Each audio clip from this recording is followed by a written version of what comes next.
Fire extinguishers. You see them in a wide variety of locations, in workplaces, public buildings, shopping malls, and even in homes. But have you ever thought about having to operate one in an emergency? There are important factors to consider, such as when to notify the fire department, the size of the fire, what is burning, and where to aim the extinguisher. The purpose of this video is to provide a brief overview of the types of fires, housekeeping tips, the correct use of fire extinguishers, emergency procedures, as well as handling flammable liquids and compressed gas cylinders. It's a lot of information, so please watch and listen carefully. It's important to know how to prevent fires as well as how to deal with emergencies. Because of the deadly danger of fire, you need to know how to size up a fire and how to respond quickly and correctly. What kind of fire is it? The National Fire Protection Association, NFPA, has classified 5 general types of fires based on the combustible materials involved and the kind of extinguisher needed to put them out. The 5 classifications are A, B, C, D, and K. Each classification has a special symbol and color identification except Class K. General classes of fires. Class A. This type of fire is the most common. The combustible materials are wood, cloth, paper, rubber, and plastics. The common extinguishing agent is water, but multi-purpose dry chemicals and halogenated agents are also effective. Do not use fire extinguishers that are not rated for Class A fires. Class B. Flammable liquids, gases, and greases create Class B fires. The correct extinguishers to use on Class B fires are foam, carbon dioxide, or dry chemical. Halogenated agent extinguishers can also be used. Class C. Because Class C fires are electrical fires, use a non-conducting agent to put them out. For example, carbon dioxide or dry chemical extinguishers. Never use foam or water-type extinguishers on these fires, or you could be electrocuted. Class D. Fires arising from combustible metals, such as magnesium, titanium, zirconium, and sodium are categorized as Class D fires. These fires require specialized techniques to extinguish them. None of the common extinguishers should be used, since they can increase the intensity of the fire by adding an additional chemical reaction. Class K. Class K fires are fires in cooking appliances that involve vegetable or animal oils and fats. The only fire extinguisher that's effective on these fires is a wet chemical fire extinguisher with a Class K rating. The most common fire extinguishers found in the workplace have a multi-purpose ABC rating. These extinguishers are effective on Class A, B, or C fires. Special extinguishers for Class D and Class K hazards are only required where those special hazards exist. Other specialized extinguishers may only be effective on a certain class of fire, such as foam-rated Class A and Class B, or carbon dioxide-rated Class B and Class C. It's important to know what type of fire extinguishers are available in your workplace, so be sure to read the label. Housekeeping to prevent fires. Good housekeeping ties in closely with fire prevention.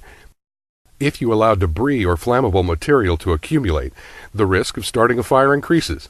Keep equipment and materials in their proper locations, and make sure all exits, hallways, and corridors are kept clear. Not only is it a bad, safe work practice, but it's also a serious safety violation to block any emergency exits or electrical panels. In fact, fire codes require that they have 36 inches of clearance. The same applies to automatic fire sprinklers. They must have at least 18 inches of clearance to function properly in the event of a fire. It's not just good housekeeping, it's the law.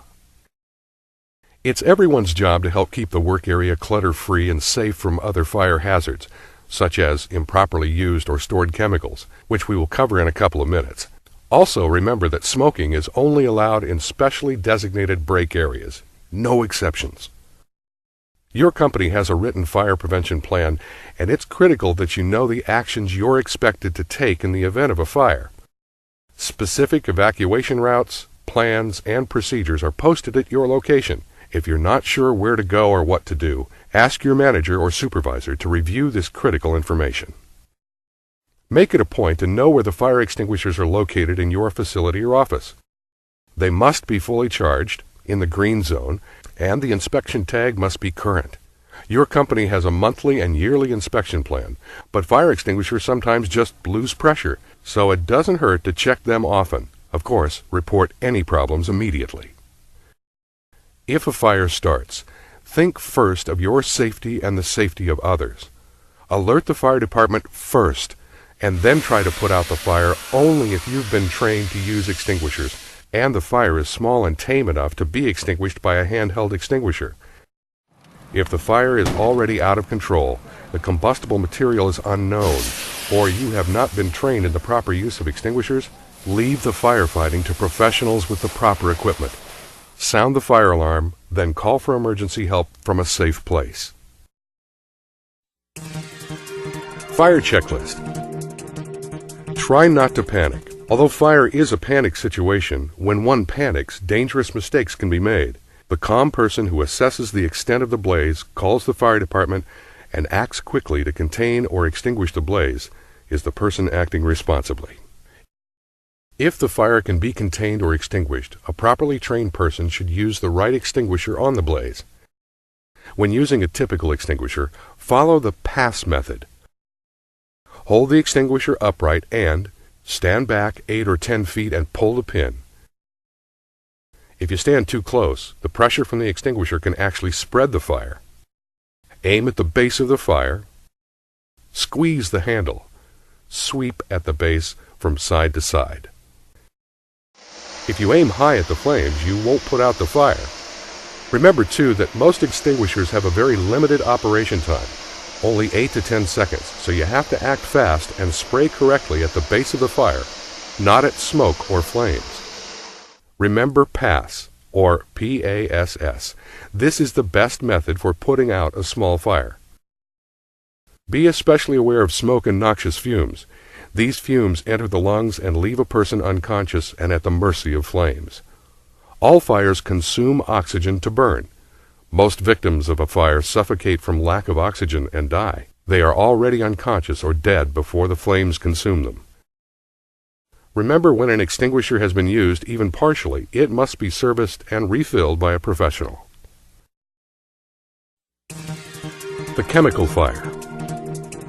On the job, it's part of your responsibility to help prevent fires.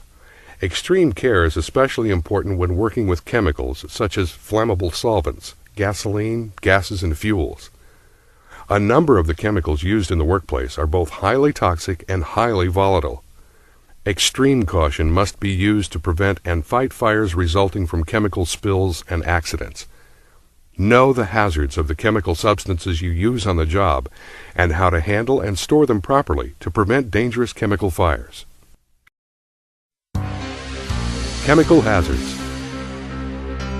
Chemicals can cause serious injuries through physical or health hazards, such as fire or explosion, or burns or poisons. Many chemicals have inherent properties that make them very hazardous. They might include flammability. These chemicals catch fire very easily. Hazards include property damage, burns, and injuries that result when toxic and corrosive compounds are released into the air. Reactivity. A reactive material is one that can undergo a chemical reaction under certain conditions. Reactive substances can burn, explode, or release toxic vapor if exposed to other chemicals, air, or water. Explosivity. An explosive is a substance which undergoes a very rapid chemical change, producing large amounts of gas and heat. Explosions can also occur as a result of reactions between chemicals, not ordinarily considered explosive. Handling flammable liquids. Flammable liquids give off ignitable vapors, and there are many ignition sources. Also, nearly all flammable liquid vapors are heavier than air and will accumulate when they escape. They are dangerous at that point, but when they accumulate sufficiently, they travel and eventually find open flame. These flames, or ignition sources, might be cigarettes, a hand tool that sparks, a cutting torch, or an operating motor. Transfer of flammable liquids refers to their removal from storage to the places where they will be used. Liquids can be dispensed from drums by two methods: gravity flow for drums stored horizontally and pump method for drums stored vertically. The typical workplace stores flammable liquids in two ways: reserve storage in drums and storage in small quantities for use at workstations. For reserve storage safety, as soon as a drum is unloaded, the bung cap should be removed and a drum vent screwed in. This prevents buildup if the drum is exposed to heat. Proper vents also incorporate emergency relief devices, which blow out under extreme pressure. Drums also should be connected to a grounding system. This eliminates static electrical buildup when dispensing from the drum. If your plant does not have a drum storage room, drums should be stored in a safety cabinet. They are available in sizes to hold drums vertically and horizontally. The handling stage is workstation operations, when you're using flammable liquids as you work. There are many workstation cans and tanks from which to choose. Liquids should be stored in safety cabinets near the workstation. Disposing of waste flammable liquids requires as much caution in handling as do any of the other stages. Oily solvent-soaked rags can easily start a fire through spontaneous combustion. To prevent this, specially designed waste cans should always be used for temporary storage. These cans can have spring-loaded lids and a raised bottom with vent holes to dispense heat. For removing flammable liquids from the workstation for disposal, drain cans and liquid disposal cans offer the greatest degree of safety. Spill cleanup. It is the vapors rather than the liquid itself that burn. When the liquid is spilled, vapor release begins immediately and continues until the liquid is removed. This requires that cleanup operations begin at once. Specially developed absorbent materials have been developed for spill cleanup. These products are offered in pillows, pads, sheets, tubes, and other shapes to fit all cleanup needs. Once the absorbent material is saturated, it should be placed in a large disposal drum and sealed with a drum cover. Compressed and liquefied gases. The flash point of compressed flammable gases are extremely low and always below room temperature. Explosive mixtures are readily formed with air. Ignition of even a small leak may cause the materials to ignite. To avoid fires resulting from ignition of compressed gases, never roll or drag cylinders when gases are stored, transported, or used. Use a handcart or truck specially designed for gas cylinders. Store all cylinders upright and secure them to walls or bench tops during storage or use. Compressed gases should be stored in dry, cool, and well-ventilated areas, protected from the weather and away from flammable materials. The area should be posted for no smoking. Keep compressed gas cylinders, which contain oxygen, away from oil, grease, or liquid flammables. Separate fuel and oxidizing gas cylinders by at least 20 feet or a firewall. Be careful about fittings or connections. Before any connections are made, inspect the cylinder carefully. Do not change, modify, repair, or tamper with the pressure relief devices on cylinders. During welding or cutting operations, keep the work area clear of debris and keep a fire extinguisher nearby. Talk to your supervisor if you have any questions or concerns. Wrap up. Any fire in the workplace has the potential to cause serious personal or property damage.